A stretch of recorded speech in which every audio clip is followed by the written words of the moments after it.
Coming to you live from the town of Bimbleton, Mississippi, a dorm room in the middle of nowhere. It's, guess what show it is? It's Bennlow Phones It In, the name of the... That was the first name I came up with, by the way. I was like, what? I have an idea for a YouTube channel. What should I call it? I'm going to phone in the name. Why don't I? Anywho. Guess what I do during this show? I don't clean up my room whatsoever. I still got my papers with all my equations on it. Yeah, that won't dox me. I have my equations on the paper. Wait, would that dox me? No, that won't dox me. Got my equations. Wait a second. When did I write? Oh god, this paper's old. That was from last year. Jeez.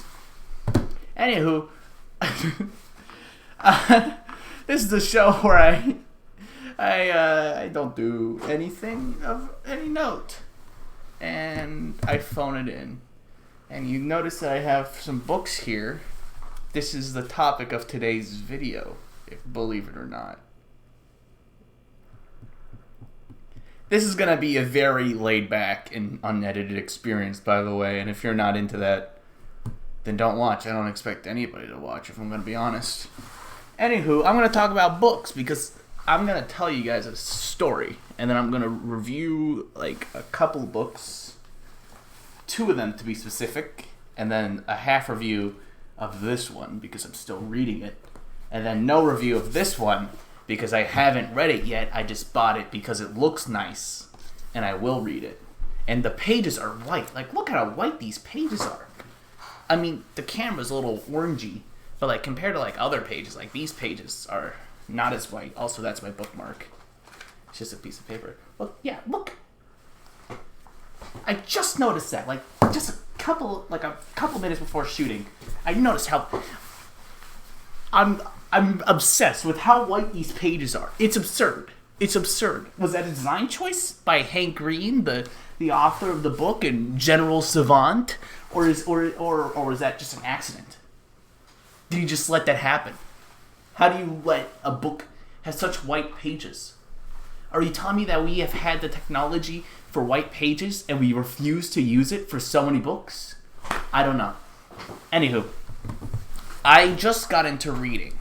And I consider myself to be a shining example of the American public education system to go right. Like, I am a shining example of everything that has gone right with the public education system. I went to a pretty good school. I had pretty great teachers.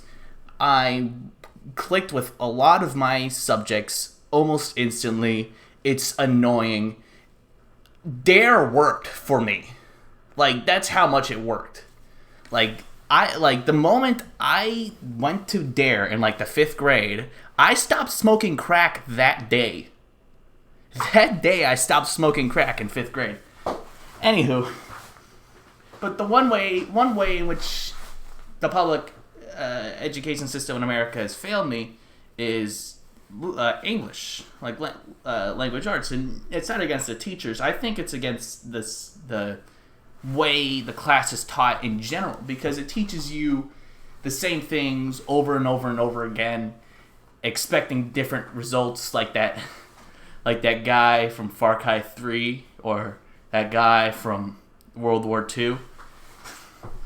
and I don't know, like, they teach you very similar things each year, and I didn't expect the curriculum to change that much, and it taught you a lot about like explanatory essays and argumentative essays, and it very quickly lost, like the fun reading.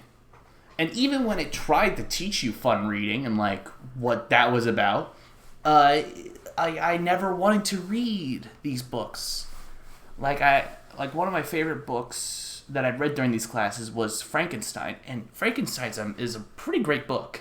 All things considered, it's a nice book. I really liked it.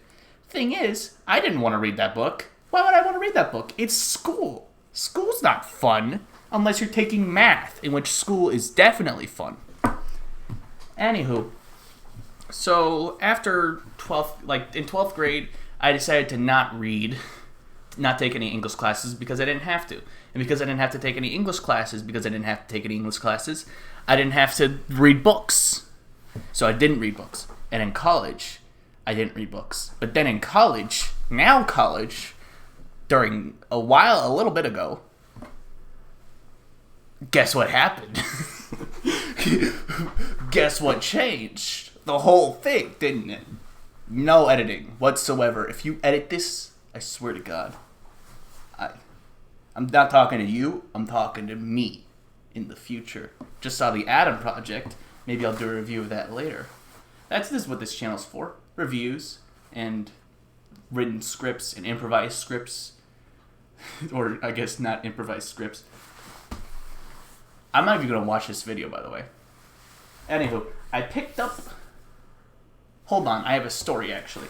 So I live on a college campus in the middle of Bimbleton, Mississippi. You know that town, Bimbleton. It's a famous town. Famous college town, has a lot of students in it. I went to the library at my college in Bimbleton. And I walked around that library for like a good 15 minutes, and I went on my phone, and I was like, this library doesn't have any books. No books. All the books in the library were really, really bad. They were bad books. They were just like nonfiction, academic books that no one cares about, and it doesn't further my journey, my personal journey. Therefore, it's bad. You know. Also, I just realized I'm wearing my favorite shirt, and I'm gonna show it off. It says I cheated on the Turing test, and I find that hilarious because not so many other people do, and I find that elitism funny. Anywho, so I decided I was going to buy a book because the library had failed me. The bookstore was right next door, so or at least next door enough to where I was like, I don't mind the walk. So I walked to the bookstore, and the bookstore, get this, they don't sell books. They sell shirts with pictures on them of Bimbleton, Mississippi, and mugs of Bimbleton, Mississippi, and pencils. And sometimes those pencils have a picture of Bimbleton, Mississippi on them too. And in one tiny little corner of the room, do they have books. And I was like, all right, I'm going to get one of two books. I am either going to get An Absolutely Remarkable Thing by Hank Green, or I am going to get The Anthropocene Reviewed by John Green. They're brothers, and they have a YouTube channel, and a little bit of inspiration for this channel, because they talk to camera, and they are cool. I guess that's where the inspiration stops, because I'm not cool, actually, so maybe it stops a little earlier. They talk to camera, though. That's something. Anywho, I did not find this book. I had to buy it online, but the Anthropocene Reviewed I did find by some stroke of luck. Guess what happened? It was too expensive. It cost like 3 dinners to get the Anthropocene Reviewed. So I went up to the cash register, and I was like, how much is this book? And they said, 3 dinners. That's what they said. And then I was like, no. I went back, put it back, got this book. Cost 1 dinner. One, like, a little nice dinner. Like, a dinner I'd be like, oh, it's a little expensive, but like, oh, Jesus Christ. A little It's Slaughterhouse-Five by Kurt Vonnegut. An old book from the 60s. Nonetheless, a good book. And the lady at the cash register was like, I don't know. Do you want a less expensive book? Sometimes I spend a lot of money on a book, and it's good. And I'm like, I would have enjoyed it better than I would have enjoyed a non-expensive book. And what I told her is that you haven't read Slaughterhouse-Five, because this is a good book. This is a classic. This is sci-fi mixed with war stories, and it's an anti-war book. And they don't have the alternate title here, but it's also called The Children's Crusade, which gives you a little impression of how much this guy doesn't like war. But he also says in the book, he quotes one of his friends that says, writing an anti-war book is like writing an anti-glacier book. In that, a book can't stop war. War is going to happen anyways. all a book can do is make sense of it. And this book makes sense of war by not making sense of war. The main character, Billy Pilgrim, is so disinterested in everything that's going on around him. The only way he has come to perceive the war is to pretend like it's not happening, almost. He walks around, he gets captured by Germans, and he's walking around with a smile on his face. He goes into this camp, and he takes a curtain, and he wraps it around himself like a toga, and he just waltzes about town in a toga. And people give him funny looks because he looks funny. And I really love that. I really love how eerily disinterested this protagonist is, and I find myself like relating to the protagonist because I'm disinterested in a lot of things. And the thing is, that's not what you should do in the face of horrible things. Shouldn't you be very angry, and shouldn't you take up arms and fight, or shouldn't you argue, or in the face of a war? Wouldn't disinterest be a bad thing? And this book doesn't really provide any answers. It just provides the questions and lets you kind of come up with the answers on your own. And I think maybe I don't have the answers either. I'm just an idiot with a camera and a YouTube account, and the camera was like $60. I don't know how much the YouTube account was. It wasn't any money, so my opinion is worth $60. In fact, this collective, my entire collective of all of my opinions on this internet is about $60. So let's. I forgot where. I was flipping through. I don't know why. I don't know. But the thing is, I thought I liked this. I wanted to get this book because I heard it was good sci-fi, and I do like sci-fi. And when I realized I want to start reading, 3 years after I stopped reading, I thought to myself, what's a genre that I like? I've heard great things about books in general, but what's a genre I keep hearing a little bit about? Sci-fi. So I picked up this book because it's sci-fi, and it's kind of sci-fi. It's more war than sci-fi. The main character, Billy Pilgrim, gets abducted by aliens, Tralfamadorians, I believe they're called. They're like little green guys with an eyeball and tentacles. And they see through all time, and Billy Pilgrim becomes unstuck in time, so his entire life, is summarized in the first page. Not the first page, but within the first chapter, his entire life is summarized, and then you see him jump through all these different times in his life, and the bombing of a German city that wasn't it wasn't used for war. We didn't think it was used for war, and I still don't know if it was used. The book doesn't say. The bombing of Dresden, which killed more than the bombing of Hiroshima, which is extraordinarily tragic. The main character lives through that, and the main character lives through all this other stuff, and then they get abducted by aliens and have sex with a super hot girl who's super hot and is a very attractive woman and is hot.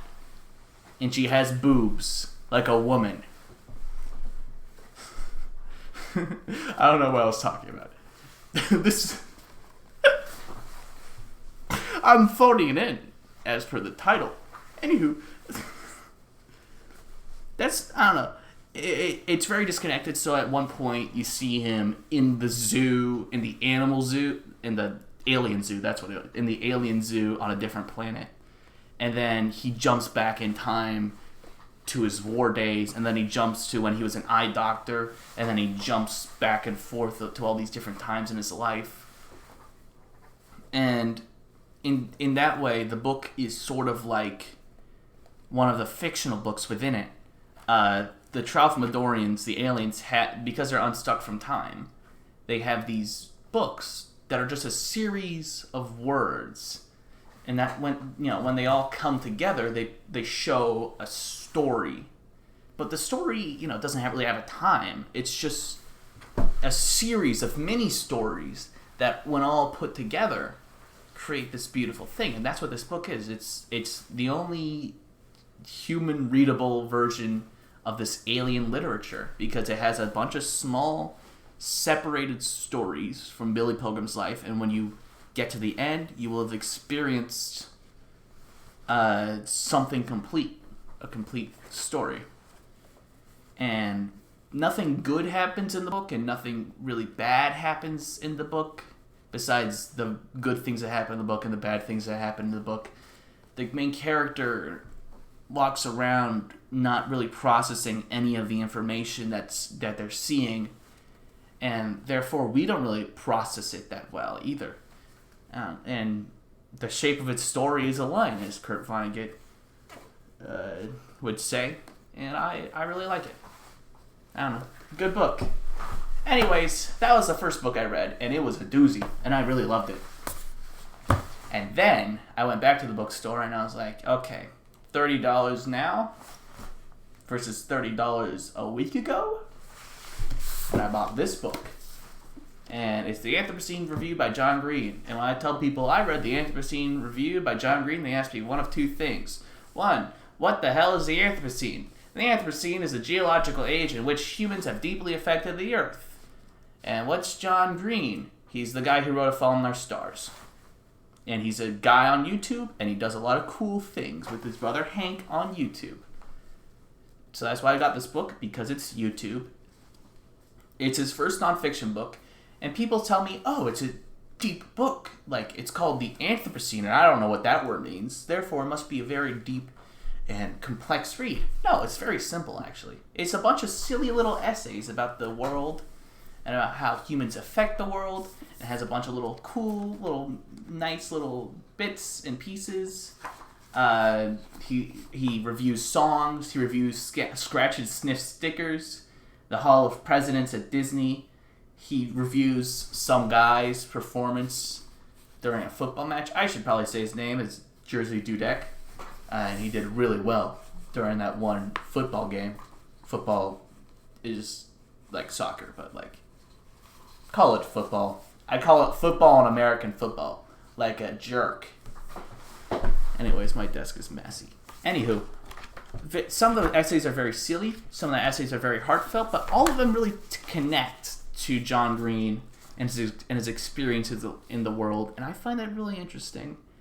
And I really love the book. And there's not a whole lot to say, because it doesn't really tell a story, more as it shapes the way you think of the world. Like, it just provides a lot of nice, heartfelt ideas that I came to love. How much time have I been talking continuously? I've been talking for 18 minutes. Jesus Christ. I really love this book. And look at the cover. Look at the cover. It's so cool. I get my camera's not very good because I don't have any lighting, but like, the cover is so cool. Look at that. And then this cover is also cool. This cover is also cool. And then this cover, oh my god, it's so simplistic. It's just a skull. Hell yeah. And then this cover sucks. This is Nine Princes in Amber by Robert Zelazny. And Roger Zelazny is giant. His name's Giant. And then Nine Princes in Amber is tiny. It's tiny. And, wait, is this the first book? Wait, hold on. No, not the first book. Not the first book. Wait, it is the first book. It's the first book in the Amber series, and it's decent. And I like it. And I didn't buy it. I went to my parents' house, and I said, Parents, you got any books? And they were like, yeah, we got a couple. We got a bookshelf. Guess what we keep in the bookshelf? And I was like, video games? And they were like, no. Something even better. We keep books in our bookshelf. And they've had this book in their bookshelf, and I got it, and I stole it from them. And it's alright. And I might get into it at a later date when I finished it. I haven't finished it yet, even though it's a tiny little book, and I've had it for multiple weeks. I'm a slow reader, and this book can bore me, and I have a Kirby game to play instead. And I want to play Kirby. Alright? Don't judge me. Anyways, I'm not going to talk less about specific books and more about reading books in general. And I know this has been going on for 20 minutes, and I'm sorry. And I know I'm boring, and I'm sorry. And I know you're not watching, and I'm sorry. Either this idea will roll like the dice, the celestial dice, 1 in a million chance and become like a giant thing on YouTube, or it'll just die in obscurity. And I hope I keep it alive in obscurity. I hope I just do this nonstop, no matter how few people think about it. I think, yeah, I don't know. Books in general. When I started reading this book and I finished reading this book, I went on my Instagram and I said, "Hey, idiots. Hey, you. Idiot. You're an idiot. Or if you're a nerd, give me a recommendation for a book because you're a nerd." So, what I did is I put a poll. I put like a question. It was like, "Give me books, please. I like sci-fi and I like comedy. Put a book in here." And I would have thought nerds talk. They talk all the time. Look at how long I've been talking. I've been talking for 21 minutes. I'm insane. I've been talking about these books for ages. I would die to recommend someone this book, and I wouldn't die, but I'd get heavily injured in combat for this book. And for this book, I'm shuffling around these books. For this book, I don't know. I get slapped or something to recommend that book. I would have figured, oh, these nerds I'm friends with, they would have hundreds of books to recommend to me. No, they do not. For you see, they're shy, and they don't think I'd like their books. Unless you ask somebody directly, "What book do you recommend?" They're not going to give you a book. They didn't give me a book. And guess what? I'm going crazy. Okay, so let me tell you the time. It is 11:30. I still got most of my night to go. Because I'm in Bennlow, Mississippi, of course. College. I'm in a dorm room in Bennlow, Mississippi. This is my door. Look at this. It's a real thing. That wasn't placed there. That's a real door. That's not set. That's not part of the set. You know what also isn't part of the set? This isn't part of the set. I'm losing my mind. I am losing my mind. Hold on. This right here. This isn't part of this. I didn't place that there. I did place it there, but I didn't place it so that you'll like it. Wait a second. I feel like I'm running something over. Oh God, I'm running my shoe over. Oh God. I was moving around so much, I ran my shoe over. Books. No one gave me any book recommendations. And if you didn't, I'm mad at you. I'm mad at you in particular. I'm kidding. It's fine. Because I got a long list of books anyways. I didn't need you.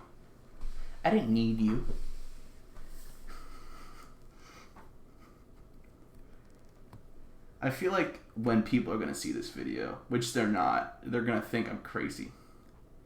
And they're going to be right. But these are things that have been rolling around in my mind. And I just kind of had to vent. And that's the point of this channel, is to vent. I need to give people a gate. A window into my mind, actually. So that they could truly see. To spend a minute in my mind to see, oh, I know why this guy is the way he is. Anywho, I like small books. I'm going to move on from that. I'm going to move on from that existential thing. Jeez. This video is going to get me arrested or something because it's just so unhinged. Anywho, I like small books. These are small books, and I fit them like in my pocket on the go. Look at that. Look at how nice that is. Fits in the pocket, and if I'm going to the bathroom and I don't want to bring my jacket, I can even put it in this. Oh yeah, also that's my skin. Don't get used to seeing that. I can fit in this pocket, and it like fits. It's a little bit of a tight fit, but it fits. This hulking monstrosity is giant. Like, it's so heavy and it's so big. I can't fit it in this pocket. I don't even want to try to fit it in this pocket. You know what I did? You know what I used to do? I'd put it in here. And so it just jostles around on the inside of my jacket. Whenever I walk, it hit my leg. Also, look at this. Look at this hardcover book. The jacket just comes right off. It just comes right off. I don't want to be worrying about a jacket coming right off when I'm reading a book. So what I did was I just took the jacket off. And like people would ask, what book are you reading? And they wouldn't be able to know because I didn't have the title of the book on the front. I had it on the spine, like a nerd. I don't know. So hardcover books with like detachable jackets, I take the jacket off. I don't want to mess up the title because I really like the cover. I really like the cover of this book. So I took the jacket off, put the rest of it in my jacket pocket, and I read it around town because I like reading books around town. I'm very sorry if you had any respect for me going into this video. And I'm also sorry proportionate to the amount of respect you have lost for me after watching this video. Hopefully I make more videos. I have more video ideas. I have scripts for other videos that I was planning on writing and that I didn't write. Well, that I did write and then I didn't edit because I don't like editing. And I'm not going to edit this video either. Anyways, if you have any book recommendations, put in the comments below. I like sci-fi and I like comedy. I'm getting some more. I'm going to read this book, An Absolutely Remarkable Thing. I'm going to read Space Opera by Kat Valenti.